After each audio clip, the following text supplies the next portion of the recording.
আমার নবীজির পাশে কেউ নাই।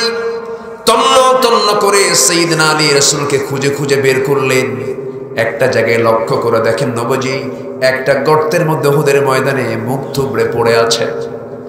সামনে দাঁড়ায়া অশ্রুপূর্ণ চক্ষু দিয়ে তাকিয়ে বলছেন, ইয়া রাসূলুল্লাহ, আপনি ওই মক্কার কুরাইশদের জন্য আপনি লানত করুন, আপনাকে তারা ক্ষতবিক্ষত করে দিল।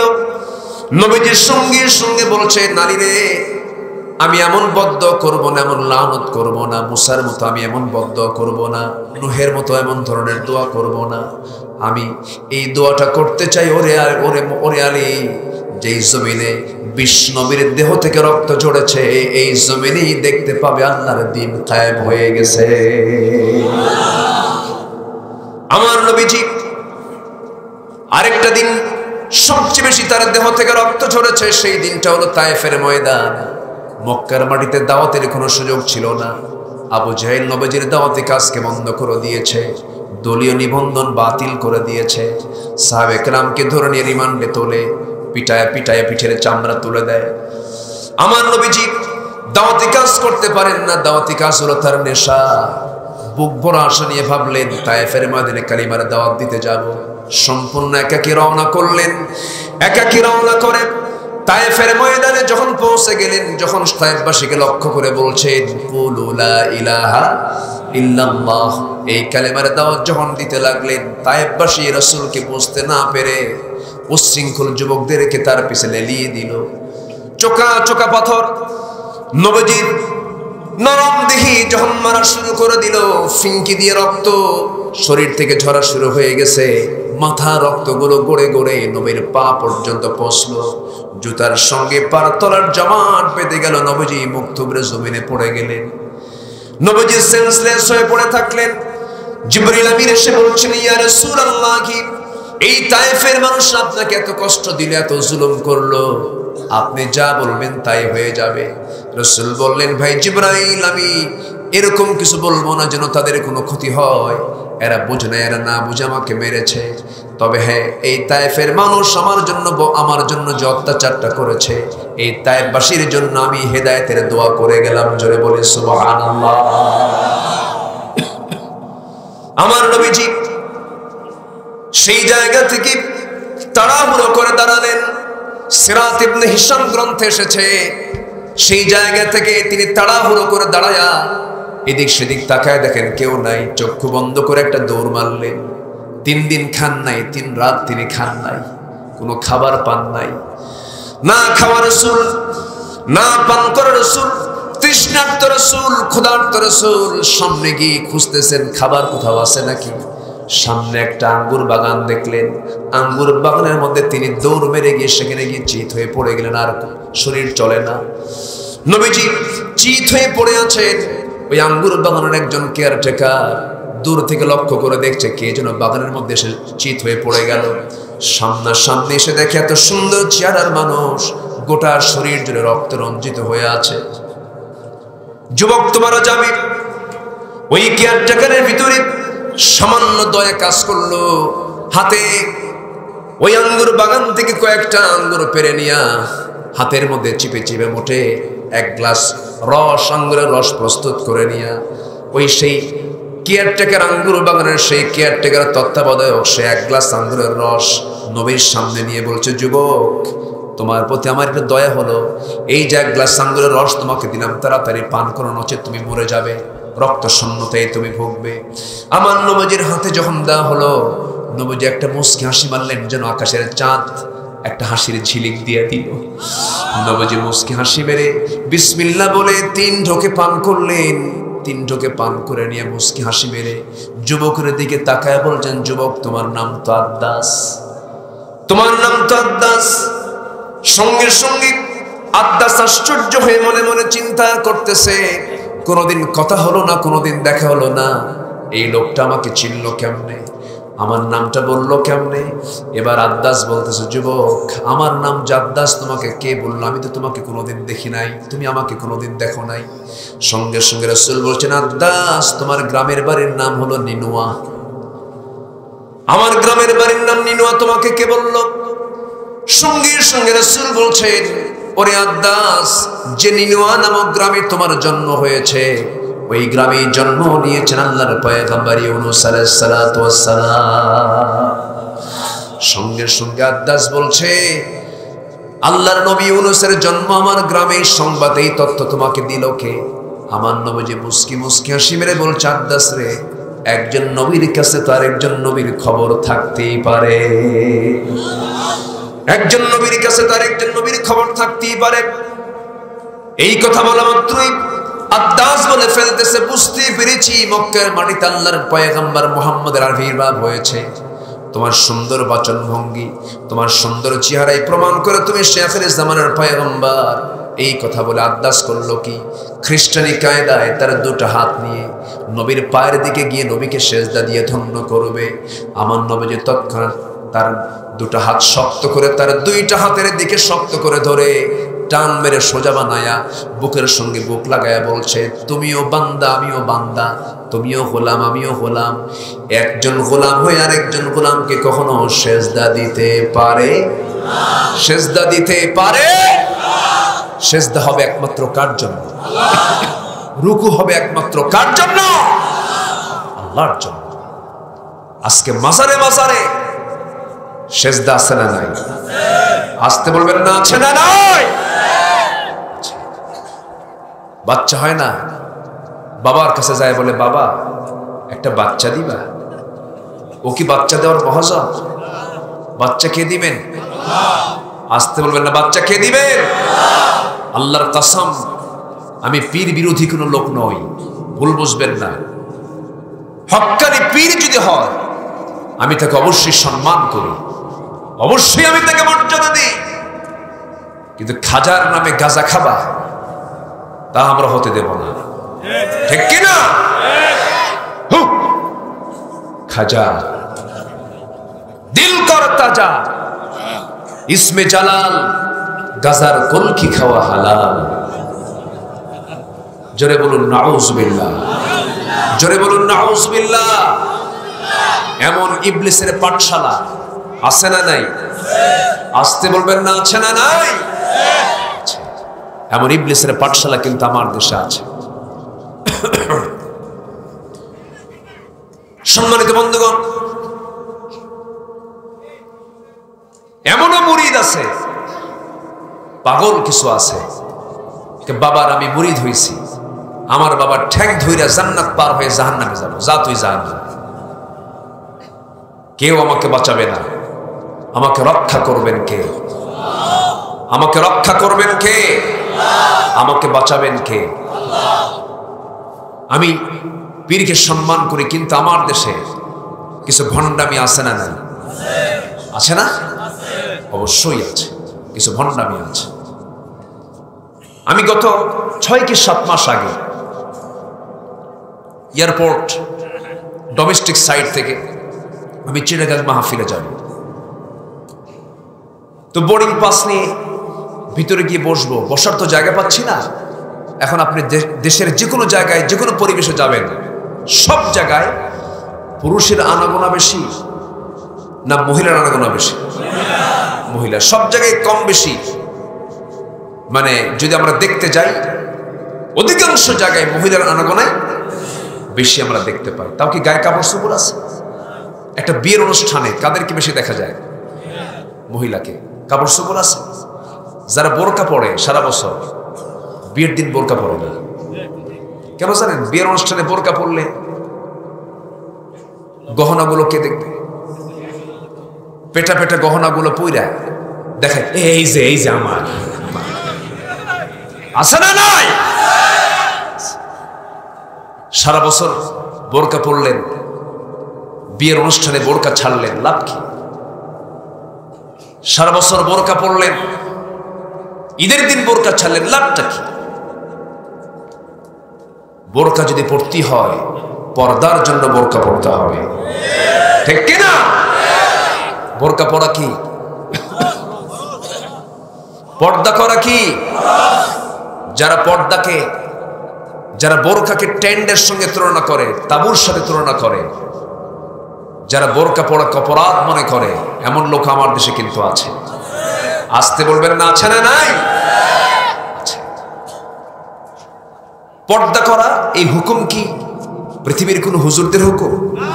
সূরা নূর পড়েন, সূরা নূর পড়লে তো বুঝতে পারবেন, সূরা হাসাব পড়লে বুঝতে পারবেন যে পর্দাটার গুরুত্ব কি। পর্দাহীনা নারী, লজ্জাহীনা নারী হলো লবণ শূন্য তরকারির মতো। যে তরকারিতে লবণ থাকে না, সেটা যেমন খাবারের জন্য অনুপযোগী, খাদ্য গ্রহণে অনুপযোগী, তেমনি সমাজের যে নারীর পর্দা নাই তার তুলনা হচ্ছে লবণ শূন্য তরকারি। আল্লাহ তুমি এলাকার মা বোনদেরকে পর্দায় থাকার তৌফিক দিয়ে দাও। তো আমি বোর্ডিং পাস নিয়ে বসবো কোথায়? সব জায়গায় মহিলা। এখন তো আবার কাপড় চোপড় যত শরীর থেকে খুলতে পারে যে সে নাকি তত বেশি আধুনিক হতে পারে। এটা হচ্ছে এখন আজকের আধুনিক সমাজের একটা বৈশিষ্ট্য। যার গায়ে যত কাপড় চোপড় কম সে তত আধুনিক। আচ্ছা, পশুর গায়ে কি কোনো কাপড় চোপড় থাকে? তাহলে সবচেয়ে আধুনিক ঘোষণা করা হোক বনের পশুগুলোকে, কি ঠিক আছে না? বনের পশুর গায়ে কি কোনো কাপড় চোপড় আছে? নাই। তাহলে সবচেয়ে আধুনিক কে হওয়া দরকার? বনের পশু। যে নায়িকা যত কাপড় চোপড় খুলতে পারে তাকে বলা হয় সাহসী অভিনেত্রী। কম কথা, কাপড় চোপড় খুলে ফেলে দেয়। জোরে কর নাউজুবিল্লাহ। আজকে আমরা আসি কোথায়? আজকে কোন সংস্কৃতি লালন হচ্ছে? আগে হলো বাচ্চার মা, এরপরে হলো গায়ে হলুদ, এরপরে হলো বিয়া। আগে বাচ্চার মা হয়, এরপরে গায়ে হলুদ হয়, এরপরে বিয়ে হয়। আবার এদেরকে যখন আসামি করে যখন কাঠগড়ায় নেওয়া হয়, অথবা কাঠগড়া থেকে যখন আবার হাজতখানায় নেওয়া হয়, হাতে মেহেদি রাঙ্গানো হাত নিয়ে মডেলিং করে তারা আনাকুম জানাকুম করে। কোনো সমস্যা নেই। আর 30 পারা কোরআন যাদের সিনার মধ্যে থাকে তাদের হাতে লাগানো থাকে হাত করা। ঠিক কিনা? আমার দেশে সবাইকে বলবো না আমি, কোরআন বিদ্বেষী, আলেম বিদ্বেষী, ইসলাম বিদ্বেষী কুলাঙ্গার কিছু বদমাইশ আছে। আসতে বলবেন না? আছে না নাই? এদেরকে প্রতিহত করা দরকার।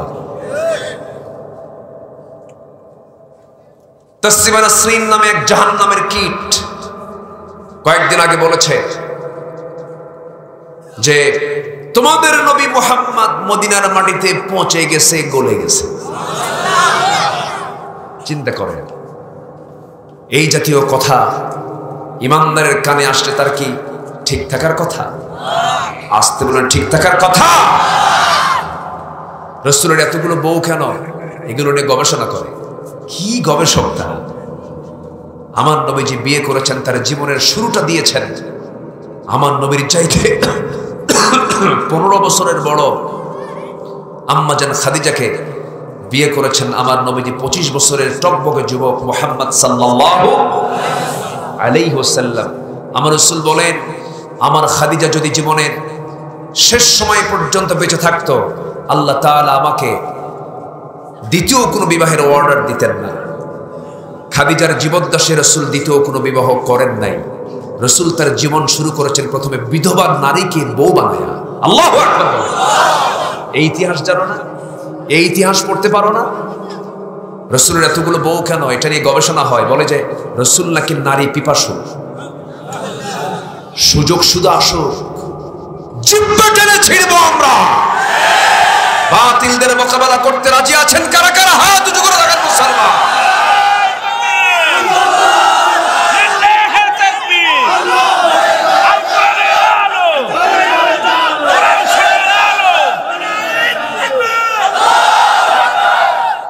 আল্লাহ তুমি কবুল করো। জোরে বলি আমিন। আরো জোরে আমিন। কষ্ট পাচ্ছেন? আলোচনা চালাই? কোনো অসুবিধা, কোনো চিন্তা, কোনো ঘুম? ভুল কথা। ঘুমাবেন না? ঘুমাবেন।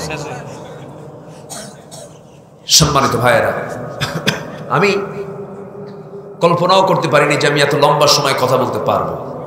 প্রচন্ড শ্বাসকষ্ট হচ্ছিল আমার। ঠান্ডা লাগলে ইনজুরি হয়, হয়তোবা আপনাদের দোয়ায় আমি কথাগুলো বলতে পারছি। আলহামদুলিল্লাহ। আমি এতক্ষণ ধরে যে কথাগুলো বলছিলাম আমার আলোচ্য তেলাওয়াতকৃত আয়াতের সঙ্গে একটু মিলায়ে দেব। সম্মানিত ভাইয়েরা, সবচেয়ে বড় হক কার হক? শিরিক করা না ইবাদত করা? শিরিক করা না ইবাদত করা? ইবাদত করব কার? শয়তানের আনুগত্য করতে যাব না, তাগুতের আনুগত্য করতে যাব না। আমার ভাইয়েরা, আল্লাহর ইবাদত বলতে কি বোঝায়? জন্ম থেকে নিয়ে মৃত্যু পর্যন্ত যত কাজ আমার সামনে চলে আসবে, সমস্ত কাজগুলো করার সময় সেই সময় ভাবতে হবে আল্লাহ তাআলা আমাকে এই কাজটা কেমন করে করতে বলেছেন।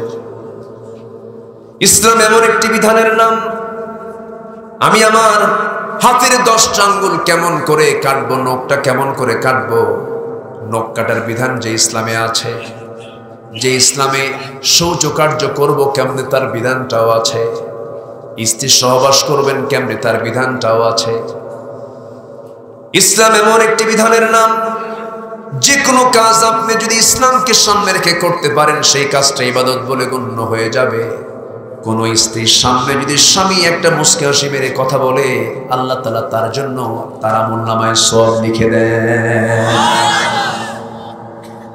কোন কাজ ইবাদতের বাইরে নয়, কিন্তু মৌলিক কিছু ইবাদত আছে, যেমন নামাজ একটি মৌলিক ইবাদত। আল্লাহ রাব্বুল আলামিন বান্দার জন্য জাহান্নাম রেখে দিয়েছেন, বান্দাকে জাহান্নামে নিক্ষেপ করবেন। 1 নম্বর অপরাধ যে বান্দার মধ্যে থেকে যাবে, সে যদি নামাজকে নষ্ট করে ফেলে। কিন্তু আফসোসের বিষয়, প্রথমে একটা প্রশ্ন করেছিলাম কোরআনটা কয়জন পড়তে পারেন, সবার তো হাত উঠবে না। এখন আরেকটা প্রশ্ন করব, এখানে যারা বসে আছেন, যদি বলা হয় আমার দেশের নামাজি বেশি না বেনামাজি বেশি? আসতে বল, নামাজি বেশি না বেনামাজি বেশি? বেনামাজি বেশি। মানুষ বেশি না চোর বেশি? নেতা বেশি না কর্মী বেশি? হ্যাঁ, নেতা বেশি। নেতাই তো বেশি, কর্মী কই? কেউ কি বলে আমি কর্মী? সবাই নেতা, সবাই নেতা। কিন্তু মসজিদে যাবেন, মসজিদে গেলে সবাইকে পাবেন মুসল্লি, ইমামকে পাবেন কয়জন? একজন ইমামকে পাবেন। দেখবেন এই জন্য ইমাম একজন থাকার কারণে বাকি সব মুসল্লি হওয়ার কারণে মসজিদে কোনো গন্ডগোল নাই। কোন মুসল্লি যত বড় ক্ষমতাধর হোক না কেন, ইমাম যদি রুকুতে থাকে, কোন মুসল্লি যদি সেজদায় যায়, নামাজ তো হয়ে যাবে। নামাজ কখনই হবে না, কারণ নামাজ নেতৃত্ব শিখায় দিচ্ছে। ইমামের আগে কোনো কাজ করা যাবে না, ইমামের চাইতে বড় আওয়াজে কোনো কথা বলা যাবে না। দেখবেন মসজিদে চেইন অফ কমান্ড সব হুবহু মেনে চলে সবাই, কোনো গন্ডগোল সেখানে নাই। কিন্তু মসজিদে সেই জন্য গন্ডগোল নাই। কিন্তু সমাজে যদি এরকমটা, যদি নেতা যদি কম হতো, কর্মী যদি সবাই থাকতো, তাহলে সমস্যা হতো না। এখন তো কোনো কর্মী নেই, সব নেতা, আর সব নেতা হয়ে সবাই মঞ্চে ওঠে, মঞ্চ ভাঙ্গে শেষ। আমার ভাইয়েরা, এই জন্য মসজিদ থেকে নেতৃত্ব আনতে হবে। কিসের থেকে? মসজিদ থেকে নেতৃত্ব আনতে হবে। মসজিদে যদি নেতৃত্ব তৈরি হয়ে যেত, সে জায়গায় কোনো গন্ডগোল হতো না। কিন্তু দুঃখজনক হলো সত্য, এখন দখল হতে হতে মসজিদ কমিটি পর্যন্ত দখল হয়ে গেছে। মসজিদ কমিটির সভাপতি বিশিষ্ট সুদখোর, সেক্রেটারি বিশিষ্ট মদখোর, ক্যাশিয়ার বিশিষ্ট জেনাকার। আমি কি ভুল বলছি? আমি কি ভুল বলছি? সভাপতি মদ খায়, সেক্রেটারি সুদ খায়। খতিব খুতবা দেবে কেমনে? খুতবা দেওয়া তো দারুণ জটিল ব্যাপার। হঠাৎ করে কোন এক জুমার খুতবায় খতিব সাহেব এমন একটা আয়াত বলছে, লা তাকুলুর রিবা দাআফা মুদাআফা, ইমানদারেরা তোমরা চক্রাকারে সুদের কারবার করো না। এই কথা বলতেই চোখটা চলে গেছে সেক্রেটারি চোখের দিকে, আই কন্টাক্ট হয়ে গেছে। নামাজ শেষে, খুতবা শেষে সেক্রেটারি চেহারাটা কালো বানায় খতিবের কাছে এসে বলে, হুজুর খুতবা হতেই পারে, আপনি সুদের ব্যাপারে ওয়াজ করতেই পারেন, খুতবা দিলেন, কিন্তু আপনি আমার দিকে তাকালেন কেন?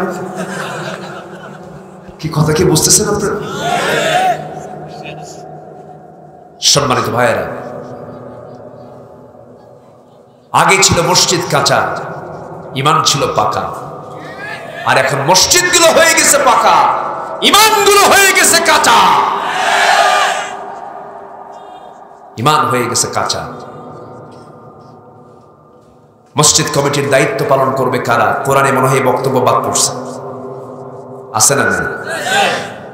ইন্নামা ইয়ামুরু মাসাজিদাল্লাহি মান আমানা বিল্লাহ। মসজিদ কমিটির দায়িত্ব পালন করতে হলে 4টা গুণ দরকার। এর মধ্যে 1 নম্বর গুণ হলো তাকে ঈমান আনতে হবে, সলিড ঈমান। কার উপরে? এবং কাউকে ভয় করবে না। কে ছাড়া? আল্লাহ ছাড়া। অতএব আমার আপনার দায়িত্ব হলো মসজিদ আল্লাহর ঘর। মসজিদের দায়িত্ব তারাই পালন করবে যারা সমাজের সবচাইতে বড় আল্লাহওয়ালা ব্যক্তি। অন্য কোন অক্ষর স্বরাক্ষর যদি দায়িত্ব পালন করে, কান ধরে বের করে দেওয়া হচ্ছে ঈমানের দাবি। রাগ করছেন? রাগ করলেও কিছু করার নাই। কি করবো আমি? আমাকে হক কথা বলার দরকার আছে না নাই? আমার দেশে মানুষ বেশি না চোর বেশি?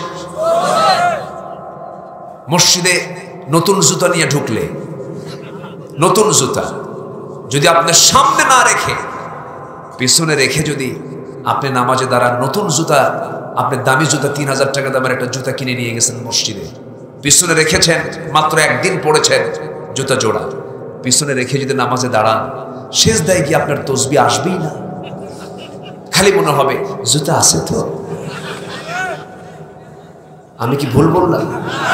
বাস্তব, বাস্তব বলছে। কোথায় যাবেন আপনি? সাইকেল নিয়ে শুধু রাখছেন, একটু বাজারের দিকে তাকাইছেন, এদিকে সাইকেল নেই। গত বছর চট্টগ্রাম পতেঙ্গায় মাহফিল, আমার আলোচনা শেষ করে, মোনাজাত শেষ করে মঞ্চ থেকে নামবো, দেখি আমার জুতা নাই। কোথায় যাবে? এই তো হচ্ছে অবস্থা। আগে দরকার ঈমান। আগে দরকার কি বলেন? আগে দরকার কি? ঈমান। আমরা মানুষ হব, আগে হক আদায় করবো কার? নামাজ পড়বো কয় ওয়াক্ত? আসতে বলবেন না, কয় ওয়াক্ত নামাজ? একা না জামাতে? পীরের ছেলে হয়ে জান্নাত পাওয়া যাবে না। নবীর ছেলে হয়ে জান্নাত পায় নাই, নবীর বাপ হয়ে জান্নাত পায় নাই, নবীর বংশ হয়েও লাভ কি? আমার নবী কুরাইশ বংশের মানুষ, আবু লাহাবও কুরাইশ বংশের মানুষ, লাভ নাই। ঠিক না? ঠিক কিনা বলেন? পীরজাদা, ওরে বাপরে বাপ। আমি এয়ারপোর্টে ভিতরে যে বসার জায়গা পাই না, তো দেখি যে দূর এক হুজুর বসে আছে টুপিয়ালা। আমি বললাম আমিও টুপিয়ালা, পাশে যে বসলাম, বসে সালাম দিলাম, উত্তর নেয় না। আমার টুপির দিকে সোজা চেয়ে আছে, মানে আমার টুপির সঙ্গে ওনার টুপি মেলে নাই, উত্তরও দিচ্ছে না। তো পরে নিজে উলে গেলে বললাম, মুরব্বী আমি তো সালাম দিলাম আপনাকে, প্লিজ আপনার নামটা? মেজাজ দিয়ে বলতেছে আমি অমক পীরজাদা। যখন বলছে পীরজাদা, আমি চুপ করে শুনলাম। আচ্ছা, তা আমাকে আবার প্রশ্ন করে আপনি কে? আমি হলাম নবীজাদা।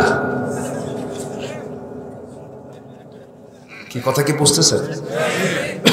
আমাকে যখন বলল, আমি বলে দিলাম কি আপনি এটা কি বললেন? হ্যাঁ তাই তো, আপনি যদি পীরের ছেলে হয়ে পীরজাদার পরিচয় দিতে পারেন, ওয়ালাকাদ কাররামনা বানি আদম, আমি হলাম আদম সন্তান, আমি যদি আদমের বেটা হই, আমি যদি আদমের সন্তান হই, আমার বাপ আদম, আমি তার ছেলে, আমার বাপ আদম নবী, আমি তার ছেলে জাদা, নবী জাদা। কথা ক্লিয়ার? কথা ক্লিয়ার? লাভ কি? নবীর ছেলে হয়ে তো লাভ নাই। সৈয়দ, পাঠান, মোগল, চৌধুরী, মির্জা, এই সমস্ত বড় বড় বংশের খেতাব লাগায়া জান্নাত পাওয়া যাবে না। জান্নাত পেতে হলে আল্লাহ রাব্বুল আলামিন বলছেন, ইন্না খালাকনাকুম মিন যাকারিন ওয়া উনসা ওয়া জাআলনাকুম শুউবান ওয়া ক্বাবাইলা লিতাআরাফু ইন্না আকরামাকুম ইনদাল্লাহি আতকাকুম। আমি তোমাদেরকে এক নর নারী থেকে পৃথিবীতে সৃষ্টি করে পাঠিয়ে দিয়েছি, বিভিন্ন ভাষা, বিভিন্ন গোত্র ভাগ করে দিয়েছি যেন একে অপরকে তোমরা চিনতে পারো। তোমাদের মধ্যে সেই বান্দা সবচেয়ে আমার কাছে দামি, যে বান্দা আমি আল্লাহ আমাকে সবচেয়ে বেশি ভয় করে, মোহাব্বত করে। জোরে বলি সুবহানাল্লাহ। সবার আগে হক আদায় করব কার? নামাজ পড়ব কয় ওয়াক্ত? আল্লাহ তাআলা বান্দাকে হাশরের ময়দানে প্রথম প্রশ্ন করবেন কিসের প্রশ্ন? নামাজের প্রশ্ন, সালাতের প্রশ্ন করবেন। এবং জাহান্নামে যাওয়ার এক নাম্বার কারণ কি? আসতে বলবেন না, জাহান্নামে যাওয়ার এক নাম্বার কারণ কি? নামাজ। আল্লাহ রাব্বুল আলামিন বলেন, মা সালাকাকুম ফি সাকার ক্বালু লাম নাকু মিনাল মুসাল্লিন ওয়া লাম নাকু নুতঈমুল মিসকিন وكنا نخوض مع الخائضين وكنا نكذب بيوم الدين حتى أتانا اليقين فما تنفعهم شفاعة الشافعين। জাহান্নামের বলবি আজকে আমরা জাহান্নামের ভিতরে আমরা নিক্ষিপ্ত হয়েছে চারটা কারণে। নাম্বার 1 হলো আজান শুনেছি, নামাজ পড়ি নাই, বান্দার হক নষ্ট করেছি, কাবিখের প্রজেক্ট মেরে খাইছি, বিধবার ভাতা মেরে খাইছি, রাস্তার টাকা মেরে খাইছি, এই সমস্ত কাম কুকামগুলো করেছি, বিচার দিবসকে বিশ্বাস করে নাই, সেই জন্য আজকে আমরা জাহান্নামে। এই জন্য 1 নম্বর অপরাধ হলো নামাজকে ছেড়ে দেওয়া। আমরা জীবনে কেউ নামাজ ছাড়বো না। জোরে বলি ইনশাআল্লাহ। নামাজ পড়বো কয় ওয়াক্ত? একা না জামাতে, বুঝে না না বুঝে, জেনে না না জেনে, সময় না সময় নামাজ পড়বো কয় ওয়াক্ত? 5 ওয়াক্ত। বুঝে শুনে নামাজ পড়বো। যদি বুঝে শুনে কোনো বান্দা নামাজ পড়ে, সেই বান্দা কখনো হারাম কাজে যাবে না। এক লোকের বাড়ি মসজিদের পাশে, লোকটা হিন্দু। লোকটা কি? হিন্দু। প্রত্যেক দিন মসজিদের সামনে দিয়ে যায়। ইমাম সাহেব রুকু থেকে ওঠার সময় বলে সামি আল্লাহু লিমান হামিদা। হিন্দু লোকটা মনে মনে চিন্তা করে যে প্রত্যেকটা দিন এই ইমাম সাহেব এই মহিলার নামে কি দোয়া করে, মানে হামিদা নামে তো মহিলা আছে। ওর মনে মনে চিন্তা হলো হামিদার নামটা তো নেয় কেন, প্রায় শোনে। তো এই হিন্দু ভদ্রলোকের পাশে আবার এক মুসলমান আছে, সে আবার 5 ওয়াক্ত নামাজ মসজিদে পড়ে। তাকে ডাক দিয়ে বলছে, ভাই তুমি তো 5 ওয়াক্ত নামাজ মসজিদে পড়ো, তোমাদের ইমাম সাহেবের কি এই এক মহিলা ছাড়া কি আর দোয়া টোয়া নাই? শুধু হামিদা হামিদা করে। হামিদা মেয়েটা কার মেয়ে বলো তো? এখন এই মুসল্লি বলে, ভাই আমি 25 বছর যাবৎ জামাতের সাথে নামাজ পড়ি, সময় মতো নামাজ পড়ি, আজ পর্যন্ত আমিও ঠিক মতো জানি না আসলে হামিদা মেয়েটা কার মেয়ে। কি কথা কি বুঝতেছেন আপনারা? আমার দেশের মুসল্লির দশা হচ্ছে। তাহলে ওই হিন্দুর চেতনা আর এই মুসলমানের চেতনার মধ্যে কোনো তফাৎ আছে? আসতে বলবেন না আছে? নামাজের মধ্যে বলতেছে আহাল্লাল্লাহুল বাই'a ওয়া হাররামার রিবা। আল্লাহ ব্যবসাকে হালাল করেছেন, সুদকে করেছেন হারাম। ওইদিকে সুদ খেয়ে বসে থাকে, বোঝে না। ইয়্যাকা না'বুদু ওয়া ইয়্যাকা নাস্তাঈন। কেবলমাত্র তোমারই দাসত্ব করি, তোমার আইন মানি, তোমার কাছেই চাই। নামাজে কি মুসলকা দিল, আর নামাজ থেকে বের হয়ে অন্যদিকে চলে গেল। নামাজ হবে? আমি শেষ করে দিই নাকি? এই যাচ্ছ কেন? যাবো কেন? পানি খাবা? এই যে পানি নাও, যাওয়া নেই, ধরো খাও, পানি খাও। কোনো যাওয়া টাওয়া নাই, নাও পানি নাও, বসো। খুব সাহসী ছেলে, আলহামদুলিল্লাহ, বসো। কষ্ট পাচ্ছেন নাকি আপনারা? আমার নবীজি যুবকদেরকে খুব পছন্দ করতেন। খুতবা দিচ্ছেন রাসূল, এক ইয়াং সাহাবী মিকদাদ রাদিয়াল্লাহু তাআলা, তাই না, পাশে দাঁড়ায় আছেন, বসার জায়গা পাচ্ছেন না। আমার নবীজি লক্ষ্য করে দেখছেন যে উপচে পড়া ভিড়, মিকদাদ বসার জায়গা পাচ্ছে না। বললেন, যুবক বসার জায়গা পাচ্ছ না? না। নবীজি তার নিজের গায়ের চাদরটা তার হাতের দিকে নিক্ষেপ করলেন। বললেন আমার চাদরটা বিছায়া আমার চাদরে তুমি বসো। জোরে বলি সুবহানাল্লাহ। শিশুদেরকে দেখলে রাসূল পাগল হয়ে যেতেন। শিশুদেরকে রাসূল এত পছন্দ করতেন, বাচ্চা দেখলে চুমোতে ভরায় দিতেন। নানা কাকে বলে এই দৃষ্টান্তের মূর্ত প্রতীক ছিলেন মুহাম্মদ সাল্লাল্লাহু আলাইহি ওয়াসাল্লাম। কিছু কিছু নানা আছে, দাদা আছে, নাতি দেখলে চোখ এরকম বড় বানায়, এত রাত টোকা মারলি বারুদের মতো চলে। কিছু বুড়া চাচা আছে না নাই? আছে। নাতিরাও মনে মনে দোয়া করে, বুড়া মরবি কোন দিন, কুলখানি খাবি। মিশু খাওয়া উচিত। রাসূল সবার সঙ্গে মিশে যেতেন, সুন্দর করে ফ্রি হয়ে কথা বলতেন। আমার নবীজি এত পছন্দ করতেন বাচ্চাদের, খেলা ছেড়ে দিয়ে নবীর সামনে এসে বসত। খেলা ছাড়তো সাহাবীরা, বাচ্চারা খেলা ছেড়ে দিয়ে নবীর সঙ্গে এসে গল্প করত।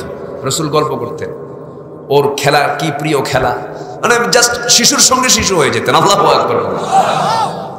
হোসেন বলতেন, না না তুমি তো ঘোড়ায় চড়ো, আমার কি ঘোড়ার চড়ার শখ হয় না? রাসূল বললেন, তোমার তো হাত পা শর্ট, ঘোড়ার পিঠে উঠবা কেমনে, তুমি তাহলে ঘোড়া হও। রাসূল ঘোড়া হতেন, দুটো হাত সামনে দিতেন। তখন কেমন হলো? কয় পা হলো? 4 পা হলো। লাফ মেরে হুসাইন নবীর বুকের উপরে, পিঠের উপরে বসতেন আর বলতেন, পিছনে থাপড়ায় বলতেন, ঘোড়া যা। রাসূল গোটা ঘর ঘোড়ার মতো ঘুরতেন। সুবহানাল্লাহ বলবেন না? বিশ্ব নবী, বিশ্বমানের চরিত্র। রাসূল সিজদায় যেতেন, হুসাইন রাদিয়াল্লাহু তাআলা আনহু নবীর ঘাড়ের উপরে গিয়ে বসতেন। আল্লাহু আকবার। কয়েক মিনিট চলে গেছে, হুসাইন নড়ে না, রাসূলের সিজদা থেকে মাথা উঠান না।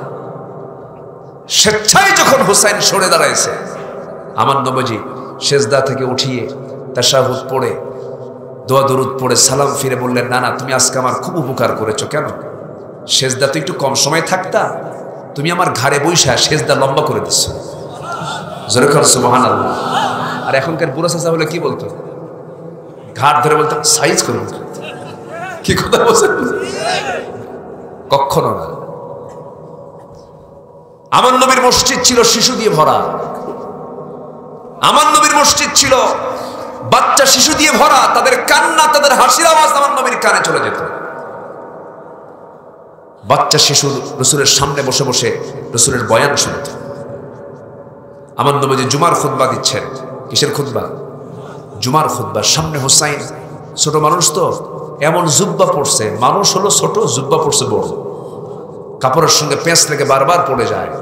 আমার নবীজি ওয়াজিব খুতবা ছেড়ে দৌড় মেরে গিয়ে হুসাইনকে দূর থেকে কোলের মধ্যে করে নিয়ে প্রথম কাতারের সামনে বসায় দিয়েছে। আর এখনকার কিছু বুড়া চাচা আছে, বাচ্চা মসজিদে দেখলে চোখ এরকম বড় বানায়। আমি কি ভুল বলছি? আছে না নাই? আছে না নাই? আপনি চোখ বড় বানানোর কে? আপনি চোখ বড় বানাতে পারবেন না, আপনি গুনাহগার হবেন। রাসূল বলেছেন, মাল্লাম ইয়ারহাম সাগীরানা ওয়া লাম ইউক্কির কাবীরানা ফালাইসা মিন্না। যে ব্যক্তি ছোটদেরকে স্নেহ দিয়ে কথা বলে না, সে আমার কেউ না। রাসূল বলেছেন। আমার নবীজি মসজিদে নববীর মধ্যে বসে আছেন, বাবে জিবরিল দিয়ে, জিবরিল আমিন এসে নবীর সামনে হাঁটু গেড়ে বসে আছেন। নবীর কোলে বসা হুসাইন।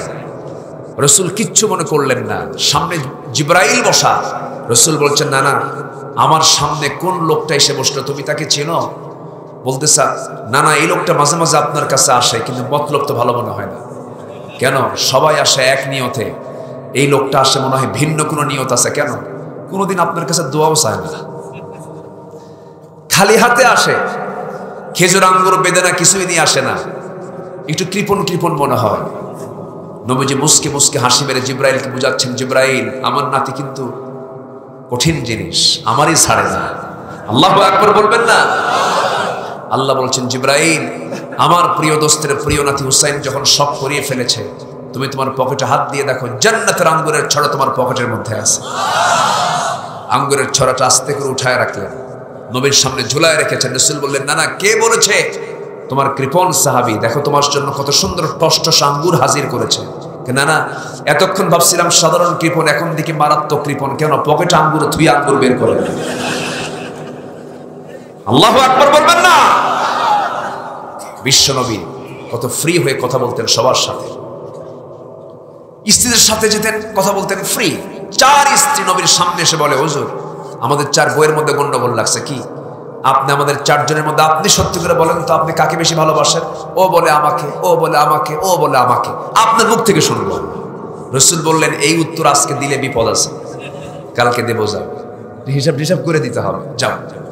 4 জনকে পাঠায়া দিলেন। সন্ধ্যার পর অন্ধকার যখন হয়ে গেল, দেখা যায় না, চেনা যায় না, অন্ধকার, সেই সময় 8টা খেজুর হাতের মধ্যে নিলেন। কয়টা? 8টা খেজুর।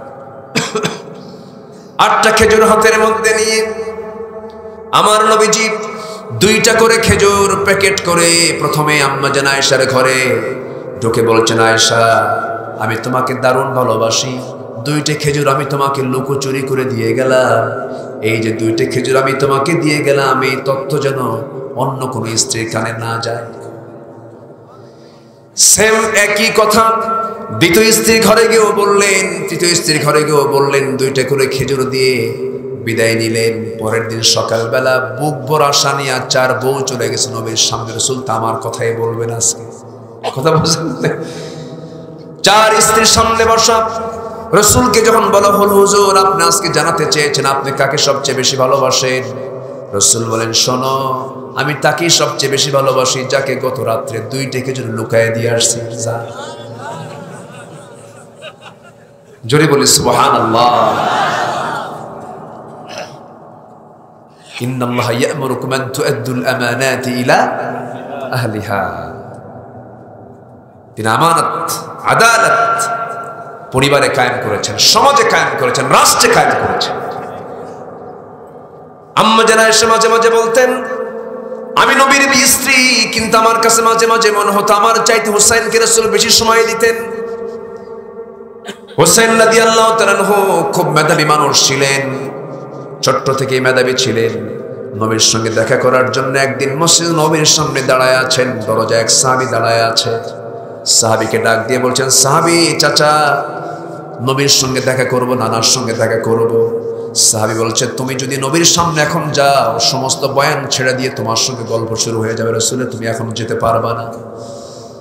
হুসাইন বলছো, আমার চাচা তোমরা যে নবীর কথা বসে বসে শোনো, সে নবীর চাইতে আমি হুসাইনকে আমার দাম কম নাকি? আমারে যেতে দিবা না কেন? আমি যাবো না, যেতে পারবা না। তোমরা যে নবীর কথা বসে বসে শোনো তারা চাইতে আমি হুসাইন বড়, রাস্তা ছাড়ো। রাস্তা ক্লিয়ার করে নিলেন, নবীর সামনে গিয়ে দাঁড়ায় আছেন, কিন্তু মুখে কোনো হাসি নাই, গম্ভীর চেহারা নিয়ে গম্ভীর মুখ নিয়ে দাঁড়ায় আছেন। নবীর চেহারার সঙ্গে হুসাইনের চেহারার মিল ছিল। সুবহানাল্লাহ। নাতি তো নাতি না, একটু চেহারার মিল ছিল। নবীজি বলছেন, না না হুসাইন তোমার চেহারাটা গম্ভীর গম্ভীর মনে হচ্ছে, তোমার মনটাকে খারাপ করে দিল, বলো না না তোমার কোনো কথা আছে নাকি? না না আজকে তোমার সঙ্গে বেশি সময় দেব না, তবে তোমাকে আজকে 3টা প্রশ্ন করব, জবাবটা দিবা। আর একটা কথা শোনো, না না আমি তোমার চাইতে কিন্তু বড়। রাসূল বলছেন, তুমি আমার চাইতে কেমনে বড়? তোমার দাড়ি নাই, মোছ নাই, তোমার বয়স আমার চাইতে কম, আমি তোমার নানা, তুমি আমার নাতি, তুমি আমার চাইতে কেমনে বড় হও? এবার হুসাইন বলছে, না না কেমনে বড় বুঝায় দেব, বলো কি প্রশ্ন তুমি করবে, বলো না না। এবার বলছেন, না না প্রশ্ন করব, শর্ত হলো সব সাহাবীকে সামনে ডাকো। সব সাহাবীকে সামনে ডাকা হলো, সব সাহাবীকে সামনে ডেকে নিয়ে আসার পরে এবার বলছেন, না না একটা প্রশ্ন করি, কি তুমি বলো তো, আমি যখন তোমার সঙ্গে গল্প করি আমার বসার প্রিয় জায়গা কোনটা? রাসূল 2টা হাত দিয়ে বলছেন, বাবা আমার নাতিরা, তুই আমার বুকের উপরে বসাকে বেশি প্রিয় মনে করিস, আমার বুকটা তোর প্রিয় জায়গা বসার। এবার তিনি বলছেন, না না তুমি একটু শোয়া দিলেন, লাফ মেরে গিয়ে নবীর বুকের উপরে বসলেন। বুকের উপরে বসে বলছে, না না 3টা প্রশ্ন করব, সবাইকে তুমি শুনতে বলো। নাম্বার 1 প্রশ্ন, শুধু উত্তর দিবা, বলবা তোমার আব্বার নামটা কি? রাসূল বলছেন, আমার আব্বার নাম আব্দুল্লাহ। বাড়ি কোথায়? মক্কায়। কোন বংশ? কুরাইশ বংশ। ঠিক আছে, ভালো কথা, কিন্তু তুমি কি জানো আমার বাবার পরিচয়টা কি? আমার বাবা কি? আমার বাবা হলেন কুরাইশ বংশের মানুষ, মক্কার মানুষ। ঠিক আছে, কিন্তু একটা এক্সট্রা গুণ হলো, আল্লাহ যাকে দুনিয়ার সমস্ত কাফির বেঈমানদের জন্য আসাদ করে পাঠিয়েছেন, গর্বিত পিতা আসাদুল্লাহিল গালিব আলী, আমার পিতা আলীকে এক পাল্লায় দাও। তোমার পিতা আব্দুল্লাহকে এক পাল্লায় দিয়ে দাও নানা। তুমি বলো সম্মান মর্যাদার দিক থেকে আমার বাপ বড় না তোমার বাপ বড়? তুমি নিশ্চয়ই বলবে আমার বাবা আলী বড়। জোরে কোন সুবহানাল্লাহ। আমার নবীজি মুস্কি মুস্কি হাসি মারছেন, বিজ্ঞচিত কথাগুলো শুনে নবীজির চোখের পানি আটকাতে পারছেন না। এবার বলছেন নানা আর কি প্রশ্ন করবে বলো। এবার বলছে নানা নাম্বার 2 প্রশ্ন হলো, বলো তো নানা তোমার মার নামটা কি? আমিনা, বাড়ি তার কোথায়? মদিনায়। এতটুকুই তার পরিচয় শেষ। কিন্তু নানা তুমি কি নিশ্চয়ই জানো না আমার মার পরিচয়টা কি? আমার মা হলেন জান্নাতের সমস্ত মহিলাদের সর্দারিনী খাতুনে জান্নাত মা ফাতিমা। মা ফাতিমাকে এক পাল্লায় দিয়ে দাও নানা, তোমার মা আমিনাকে এক পাল্লায় দিয়ে দাও। আল্লাহর কসম করে বলি আমার মা ফাতিমার ওজনটাই বেশি ভারী হয়ে যাবে। আমার নবীজি এবার বলছে নানা রে আর কি প্রশ্ন করবি কর। এবার বলছে নানা বলো তো নানা তোমার নানার নামটা কি? আমার রাসূল বলছেন আমার নানার নাম ওহাব জোহরি, বাড়ি তার কোথায়? মদিনায়। কি করতেন? একজন ব্যবসায়ী ছিলেন। এতটুকুই তোমার নানার পরিচয়টা শেষ। কিন্তু নানা তুমি কি জানো আমার নানার পরিচয়টা কি? আমার আল্লাহ হলেন রব্বুল আলামিন আর আমার নানা হলেন রাহমাতুল লিল আলামিন। আমার নানা হলেন সর্বকালের সর্বযুগীর সর্বশ্রেষ্ঠ মহামানব, যার সম্মান যার মর্যাদা আল্লাহর পরে আখির জামানার পয়গম্বর জনাবে মুহাম্মদুর রাসূলুল্লাহ সাল্লাল্লাহু আলাইহি সাল্লাম। আমার নানাকে এক পাল্লায় দাও, তোমার নানাকে এক পাল্লায় দাও নানা। আল্লাহর কসম করে বলি আমার নানার ওজনটাই বেশি ভারী হয়ে যাবে। আমার নবীজি কথাগুলো শুনলেন, সন্তান নাতিটাকে বুকের মধ্যে জড়িয়ে ধরে বলছে নানা রে নবী হওয়ার পরও আজকে যুক্তির দিক থেকে আমি তোর কাছে হেরে গেলাম নানা। আমার ভাইয়েরা আজকে সন্তানগুলোকে যদি পারিবারিকভাবে শিক্ষা প্রতিষ্ঠানের দিক থেকে সব দিক থেকে আজকে শিশুদেরকে যদি রাসূলুল্লাহর সিরাতকে যদি জানানো হতো, রাসূলের জীবনকে যদি পড়ানো হতো, সন্তানগুলো আল্লাহ বলা হয়ে যেত, ভালো হয়ে যেত। বরঞ্চ ওইগুলো তো নাই, বরং আরেকটা সংযোজন হয়েছে, শিক্ষার মধ্যে বানর ঢুকাইছে। বানর বানর, ঠিক কিনা? বাচ্চাদের ইসলাম জানার দরকার আছে না নাই? আসতে বলবেন না, আছে না নাই? শিশুর হাতে মোবাইল দিবেন না। শিশুর হাতে মোবাইল দিবেন ওর বুদ্ধি শেষ হবে, ওর এলেম কমে যাবে। আমার কাছে মনে হয় যারা মোবাইল অতিরিক্ত ব্যবহার করে তারা একটা প্রতিবন্ধী। আমার কাছে এটা মনে হয়। দেখেন না কিছু কিছু সময় মোবাইল এত গভীরভাবে দেখে, ডাকবেন সলিমুদ্দিন, আমি কি ভুল বলতেছি? এইগুলো করে না বলেন, দিবেন না। চুয়াডাঙ্গা মাহফিল আমার এই তো 8-9 দিন আগের কথা। আরে এটা সরাই দেন মরম। জি আচ্ছা আমি দোয়া করে দিই। দোয়া করবো না? তাহলে চলে যাই? তাও যাব না? এত সুন্দর মানুষ আপনারা, বলি আলহামদুলিল্লাহ। তো চুয়াডাঙ্গা মাহফিল করে, চুয়াডাঙ্গা মাহফিল রাতের বেলা। তো আমি এশার নামাজের পর খাইতে বসলাম। একজন বেচারি আমাকে বলেন হুজুর আপনার বাড়ি কোথায়? তো বললাম থাকি তো ঢাকাতেই, জন্মস্থান হলো উত্তরবঙ্গে। হুজুর আমি আমার বড় মেয়েটাকে বিয়ে দিয়েছি ঠাকুরগা। তো বললাম ঠাকুরগা বিয়ে দিলেন? যশোর চুয়াডাঙ্গার মানুষ, ব্যাপার কি এত দূরে? ঘটককে? হুজুর মোবাইল। কি কথা কি বুঝতেছেন? ঘটককে কি কেমনে কি হলো? মেয়ে আমার ইন্টারে পড়ে, বলতেছে সে বলতেছে যে মেয়েটা ইন্টারে পড়ে, বলল আব্বু সায়েন্সে পড়ি, অনলাইনে ক্লাস করতে হয়। অফলাইনে না, কোন লাইনে? অনলাইন। বাধ্য হলাম, মোবাইলটা কিনে দিলাম।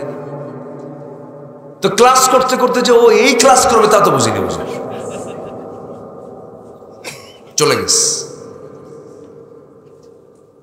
3 দিন পর ফোন দিয়ে বলতেছে আব্বা খোঁজাখুঁজি করার দরকার নাই, আমরা খুব ভালো আছি। কি কথা কি বুঝতেছেন? কে মা কি করতেছিস বল? কে বাবা চিন্তা করো না, সব কাজ শেষ করছি, বিয়ে শাদী বাদ নাই। কথা কি বোঝা গেল? তাহলে এখন আমার কথা হলো, যদি কেউ কারো মেয়েকে বিয়ে দিতে না পারেন, নিজে বিয়ে দিতে পারতেছেন, কষ্ট হচ্ছে, মোবাইলটা কিনে দিয়ে। কি কথা কি বোঝা গেল?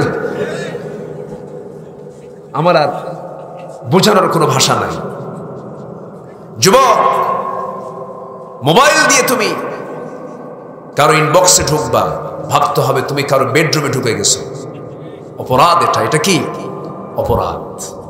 চরম গুনাহ। ওয়ালা তাকরাবুজ জিনা, জিনার নিকটেও যেও না। কার কথা? আসতে বলবেন না। কার কথা? আল্লাহর কথা।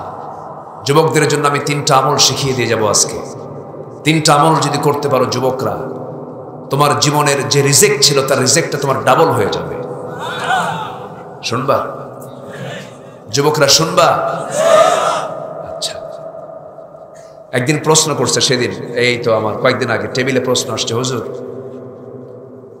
যদি নামাজ 5 ওয়াক্ত পড়ি, পাশাপাশি যদি প্রেমও করি, হুজুর গুনাহ হবে? প্রশ্ন করছে। আচ্ছা, বিয়ে ছাড়া কি প্রেম হয়? আসতে কয়, বিয়ে ছাড়া কি প্রেম হয়? বিয়ের আগে প্রেম হয় না নোংরামি হয়? নোংরামি। একদিন ফোন দিছে একজন, হুজুর একটা কথা বলি, আমি আপনার খুব অশুনি হুজুর। একটা প্রশ্ন। কি প্রশ্ন? 2 বছর যাবত একটা মেয়ের সাথে আমার রিলেশন, দীর্ঘ 2টা বছর। আমিও তাকে ভালোবাসি, সেও আমাকে ভালোবাসে, কিন্তু হঠাৎ করে কয়েকদিন আগে হুজুর মেয়েটা আমাকে ফাঁকি দিয়ে চলে গেছে। ওর কি গুনাহ হবে না? কি কথা কি বুঝতেছে? বললাম, বদমাইশ, তুই আমার সামনে আয় প্রশ্ন কর। এই হচ্ছে আজকের সমাজের হাল চিত্র।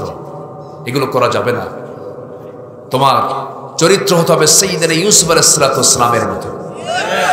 তোমার সামনে আলে আসবে, নার্গিস আসবে, সুন্দরী মেয়ে আসবে, তুমি বলবে আমি সবচেয়ে বেশি ভয় করি, মোহাব্বত করি কাকে? আসতে বলবেন না। কাকে? আল্লাহ বলছেন আমি তাকে আদর করে আমার আরশের ছায়ার নিচে আমি তাকে স্থান দিয়ে দেব, লাল গালিচে সম্বর্ধনা দেব, আমি তাকে আরশ আজিমের মেহমান বানাবো। আরশ আজিমের ছায়া মানে কি? আরশ আজিমের মেহমান। আল্লাহু আকবার। সাবআতু ইযিল্লুহুমুল্লাহু ফি যিল্লিহি ইয়াওমা লা যিল্লা ইল্লা যিল্লুহু, ইমামুন আদিলুন শাবুন নাশা ফি ইবাদাতিল্লাহ। আরেকজন রাজুলুন ইযা দাআতহু ইমরাতান যাত হাসাবিন ওয়া জামালিন ইন্নী আখাফুল্লাহ। আল্লাহু আকবার। যুবকদের জন্য 3টা কাজ তাড়াতাড়ি করো। এই 3টা কাজ তোমার রিজিক ডাবল হবে। 1 নাম্বার হলো তাড়াতাড়ি বিয়ে করো। মনে হয় কোনো যুবক খুশি হয়নি। খুশি হয়েছে? খুশি হয়েছে? তা আওয়াজ তো নাই। ও বাড়িতে বিয়ে করায় না। বাড়িতে বিয়ে করায় না। হুজুর, হুজুর তো রাজি তো আছে, কিন্তু বিয়ে তো করায় না। মেয়ের বাপদেরও কিছু সমস্যা আছে না নাই? আসতে বলবেন না। আছে না নাই? আচ্ছা, যদি বলে আব্বা নামাজ কালাম পড়ি, বর্তমান সময় ফিতনার সময়, একটু বিয়েটা পড়ায় দাও। ছেলের বাপ চোখ এরকম বড় বানায় বলে, কিসের বিয়ে রে তোর? কিসের বিয়া? 1 পয়সা কামাই নাই। আছে না নাই? কিন্তু একটু ভাবলেন না, তার যৌবন আছে, সে যদি কোনো জেনার কাজে লিপ্ত হয়, এটার দায় বাপ মার কাঁধে মনে হয় পড়বে না? আসতে মনে পড়বে কি পড়বে না? আল্লাহ বলছেন বিয়ে করো, আমি তোমাকে ধনী বানায় দেব। কার কথা? বিয়ে করো, আমি তোমাকে ধনী বানাবো। কার কথা? আল্লাহর কথা। এই দেশে যারা মিলিয়নার বিলিয়নার, যারা টাকা পয়সার মালিক হয়েছে, বিয়ের আগে না বিয়ের পরে? বলেন, বিয়ের আগে না বিয়ের পরে? বিয়ের পরে। রাসূলও যতটুকু টাকা পয়সার মালিক হয়েছেন, বিয়ের আগে না বিয়ের পরে? বিয়ের পরে। বিয়ের পরে বরকত কমে না বাড়ে? যখন বলা হয় বিয়ে করো, হুজুর বউকে খাওয়াবো কি? বউ তো হাতি। বউ হাতি না, বউকে কি খাওয়াবো? দেখেন কি চিন্তা, মনে হয় একটা হাতি খাওয়াবে কি না। কে বরকত দিবেন? আসতে বলবেন না। কে বরকত দিবেন? আল্লাহ বরকত দিবেন। নবীজি তার মেয়ে ফাতিমাকে বিয়ে দিবেন, জামাই খুঁজতেছেন। খেজুর বাগানের মালিকরা এসে বলে, হুজুর আমার সঙ্গে কি আপনার মেয়েকে দেওয়া যাবে না? নট অ্যালাউ, যাও। সব ধনী ধনী সাহাবী সব বোল্ড আউট। নবীজি অপেক্ষা করছেন, আমার পছন্দের লোকটা এখনো আসেনি। সবার শেষে আলী এক পা আগায় দুই পা পিছায়, সামনে দাঁড়ায় আছে। রাসূল বলেন, আলী তুমি কিছু বলবা? হুজুর কি যে কব নিজেও জানি না। মানে উনি তো আশ্চর্য হয়ে যাচ্ছেন, এত দামি দামি সাহাবীরা, ধনী ধনী সাহাবীরা বিয়ের প্রস্তাব যে প্রত্যাখ্যান, আমি কেমনে কি করি? রাসূল বলেন, তুমি কি আমার মেয়েকে বিয়ে করবা? হুজুর দিলে করা যায়। সুবহানাল্লাহ বলবেন না? যুবকদের বিয়ের আগ্রহ থাকার দরকার আছে না নাই? আরেক সাহাবী এসে বলে, হুজুর আমার কি বিয়ে হবে না জীবনে? রাসূল বলেন, কেন বিয়ে হবে না? হুজুর মেয়ে দেখি কি আমার পছন্দ করে না। রাসূল বললেন, কেন? আমি কালো তো? রাসূল বললেন, না, এটা ভুল কথা তোমার। কে বলেছে তুমি কালোর জন্য বিয়ে হবে না?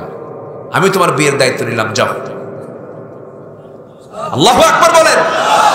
রাসূল তার ভিতরের খোরাকটা বুঝতে পেরেছেন, তার চাহিদা বুঝতে পেরেছেন। যুবক তো, যৌবন তো। রাসূল বললেন, যাও। ইবনে ওয়াহাব নামে একটা সাহাবী আছে, তার সুন্দরী মেয়ে আছে, আমার কথা বলো, বিয়ে হয়ে যাবে। চলে গেছেন দৌড় মেরে মেরে, আগ্রহ, বিয়ের আগ্রহ, যৌবন তো। চলে গেছেন মেয়ের বাবার কাছে, বিয়ে করব। কে পাঠাইছে? রাসূল। ইবনে ওয়াহাব খুশিতে বাগবাগ হয়ে গেছে। রাসূল আমার মেয়েকে নিয়ে চিন্তা করে, খুব খুশি, বলতেছে, দেব তো বিয়া, তুমি তো কালো, আমার মেয়ে তো পূর্ণিমার চাঁদ, দেখি মেয়ে যদি রাজি হয় বিয়ে হয়ে যাবে।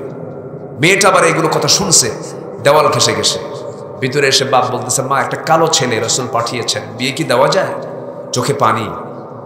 কে মা, তোমার চোখের পানি মানে তুমি রাজি নাও, বিয়ে হবে না। মেয়ে বলছে, আব্বা বুঝতে ভুল করো কেন, এই জীবনে আমার বিয়ে তার সঙ্গে হবে যাকে রাসূল নিজে পাঠিয়েছেন। কিছু মহিলা আছে, স্বামীটা যদি একটু কালো হয় খুব অহংকার দেখায়, ধমক দেয়, মাঝে মাঝে গন্ডগোল করে বলে, এই আছে না নাই? ধমক দেয়, ধমক দিয়ে বলে, তোমার সঙ্গে আমার 10 বছরের সংসার চলছে, তুমি দেখতে কালো মানুষ, দেখো না আমার চেহারা, দেখো না তোমার চেহারাটা আয়নায় দেখো তো, তোমার সঙ্গে যে আমার সংসার হচ্ছে এ তোমার 14 গোষ্ঠীর কপাল। দেখছেন কি খোটাটা মানলো? আছে না নাই? আবার কিছু যুবক আছে দুষ্ট, বউটা একটু বিয়ে করতে নিয়ে একটু কালো পাইছে, একটু কালো। আমার দেশে তো কালো নাই, আমাদের দেশে সেই কালো আছে নাকি? আফ্রিকান কালো আছে, আফ্রিকান নিগ্রো একটা আছে নাকি? নাই। আমার দেশের কালার গুলো খুব মিষ্টি কালার, বলি আলহামদুলিল্লাহ। আমার দেশের মানুষের কালার গোটা পৃথিবীর সেরা কালার, আল্লাহ আলহামদুলিল্লাহ বলেন। হ্যাঁ, একটু কালো বউ হয়েছে, বিয়ের 3 দিন পরে খালি কান্দে, কান্নার থামে না। এই তুই কান্দিস কেন? নতুন বিয়ে করে বউ ঘরে, তোর চোখে পানি কেন? কানবো না মানে? সুমনের বউ দেখতে কত সুন্দর। কি কথা কি বুঝতেছেন? ওর নজর গেছে সুমনের বউয়ের দিকে, অন্যের বউয়ের দিকে নজর গেলে কি নিজের বউ কখনো সুন্দর হয়? কখনো সুন্দর হয়? তোমার বউকে যদি রাজরানীর মতো দেখতে চাও, পৃথিবীর কোন নারীর দিকে তাকাবা না, মনে হবে তোমার বউটা পৃথিবীর সবচাইতে বড় রাজরানী। ইসলাম কত সুন্দর থিওরি দেয়, নিজের নফসকে দমন করো। আমার নবীজি আলীকে বললেন, আলী আমার মেয়ের সাথে তোমার বিয়ে আমি দেওয়াতে প্রস্তুতি নিয়ে নিলাম, টাকা আছে? টাকা পাবেন কই, বাড়ি তো নাই আমার। রাসূল বলেন, কিছুই নাই, কিন্তু ঢালটা আছে আর তরবারিটা আছে, ঢাল বেচে আনো, ঢাল বেচার টাকাই হবে আমার মেয়ের বিয়ের মহারণা। রাসূল বিয়েটাকে কত সহজ করেছেন। আর আমার দেশে কিছু কিছু বিয়ের মহারণা জমি বেচে মহারণা ঠিক করে, আছে না নাই? মানে এত জটিল বানায়, বিয়ে করতে করতে 50 বছর হয়, 50 বছরে বিয়ে করে, 60 বছরের বাচ্চার বাপ হয়। ছেলে একখান নিয়ে রাস্তায় যখন হাঁটে, চামড়া তো নাই, ঢিল, বাচ্চা ছোট, যখন রাস্তা দিয়ে হাঁটে তখন সবাই বলে, এই ছেলে এটা তোমার দাদা না নানা? এগুলো করা যাবে না, সময় মতো সব কাজ করতে হবে, শিখিয়েছেন মুহাম্মদ সাল্লাল্লাহু। ওয়াজ তো বহু আছে এখনো পড়ে, কম তো কি করি, কি করব? আলোচনা চলো, হুজুর মরুক, হুজুরও বাঁচুক, বলি আলহামদুলিল্লাহ।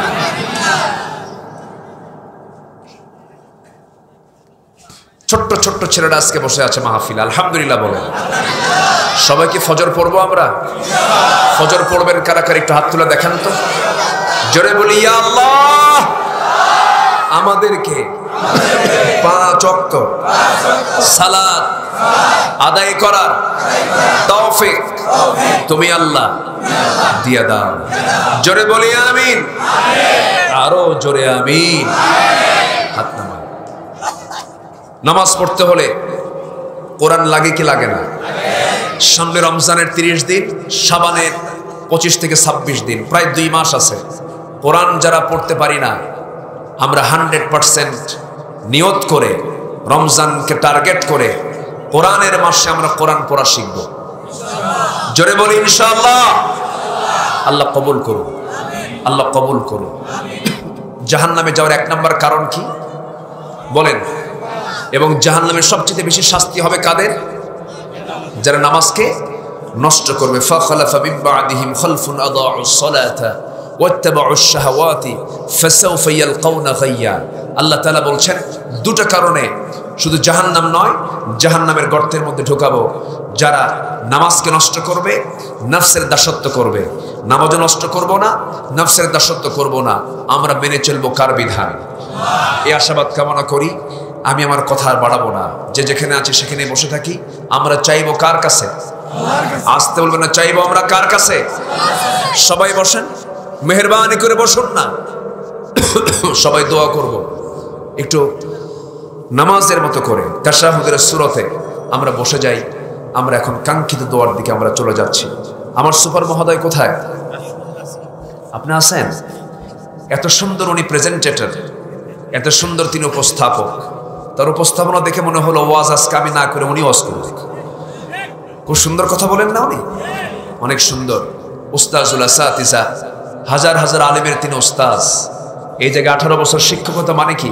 এখান থেকে বহু আলেম ওলামা বের হয়েছে। আমরা তার জন্য দোয়া করি, আল্লাহ তুমি তাকে যোগ্যতার সাথে, সততার সাথে, নিষ্ঠার সাথে নাগরিক তৈরির এই প্রোডাকশনে আল্লাহ তুমি তাকে কবুল করে নাও। জোরে বলি আল্লাহুম্মা আমিন। আমার প্রিয় ভাই অত্যন্ত জাহিদুল ইসলাম নাটোরি ভাই, নাটোরের কাঁচাগোল্লা খাবেন কিন্তু ওনার কাছ থেকে। আচ্ছা, নাটোরের কাঁচাগোল্লা খাওয়ায় না? সেরেছে বাপু, খুব মিশুক। আলহামদুলিল্লাহ, আপনারা মসজিদটা অনেক সুন্দর। এই মসজিদে তিনি খুতবার দায়িত্ব তিনি পালন করছেন। আল্লাহ তুমি তাকেও কবুল করে নাও। আজকে অনেকগুলো ছাত্রকে আজকে দস্তারবন্দি দেওয়া হলো। আজকে এই হাফেজ ছাত্রদের জীবনের একটা শ্রেষ্ঠ দিন তারা পালন, মানে শ্রেষ্ঠ দিন তারা অতিবাহিত করেছে। 30 পারা সিনায় কোরআন থাকা মানে ওই সিনা কখনো জাহান্নামে যাবে না। বলি আলহামদুলিল্লাহ। আল্লাহ সবাইকে কোরআন মুখস্থ করার তৌফিক দেন না, তাই না? সবাইকে দেন? সবাইকে দেন না। কারণ লা তুহাররিক বিহি লিসানাকা লিতাআজালা বিহি। হে রাসূল, আপনি জিহ্বা ওই তাড়াহুড়ো করে নড়ায়েন না। আমি আল্লাহ নিজে আপনার সিনার মধ্যে কোরআন জমা করে দেব। সানুকরিউকা ফালা তানসা।